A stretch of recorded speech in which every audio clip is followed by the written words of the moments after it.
Death Whisperer 2, 2024, is a sequel that aims to build on the success of the first installment, delivering more action, mysticism, and drama. The story picks up 3 years after the tragic events of the first film, with the main character, Yak, continuing his hunt for the malevolent spirit that took his sister's life.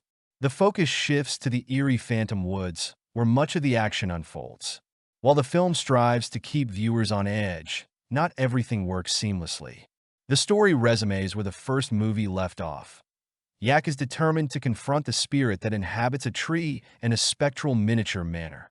After attacking the house and destroying its shrine, it seemed the sinister woman in black was defeated. However, the closing scene of the original clearly hinted otherwise. Evil is not so easily vanquished. The sequel moves into new settings and expands the mythology of its universe. It makes an effort to maintain the tone of the original while emphasizing faster pacing, heightened mystical dangers, and a denser rhythm. While this is commendable, the narrative structure sometimes feels overburdened.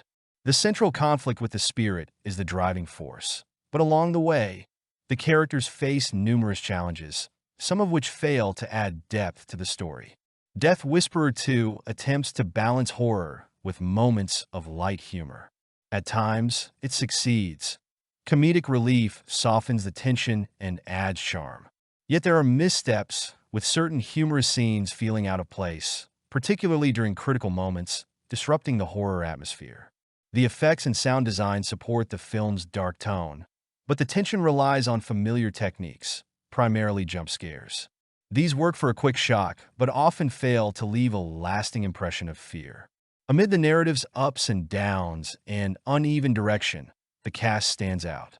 Nadek Kugamiya, Yak, delivers another convincing and emotional performance.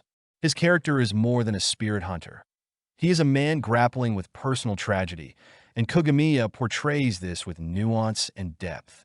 The rest of the cast also gives solid efforts, though their characters sometimes come across as underdeveloped. The decision to introduce new characters is an intriguing one. They add breadth to the story, though their roles feel underutilized.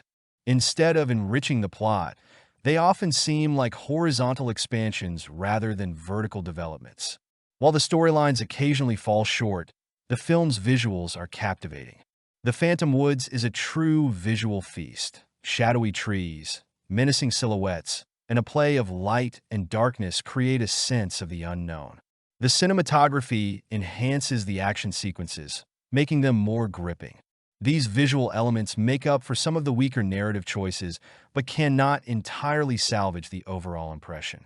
One of the film's main flaws is its overcrowded plot. The creators introduced numerous subplots that either fail to lead to meaningful conclusions or feel artificially inserted. For example, the inclusion of new characters with mysterious backstories that ultimately play no significant role comes across as a missed opportunity. Predictability is another issue. While there are twists, some are obvious or feel too convenient for the protagonists. At times, the script seems to rely on plot armor, undermining the tension. So, is it worth watching?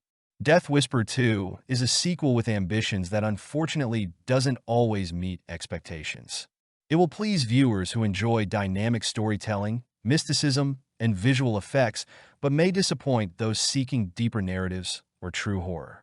It's a decent pick for a casual watch, especially if you're a fan of the first installment, but calling it a masterpiece would be an overstatement. If you're in the mood to dive into the world of time mysticism, it might be worth a shot.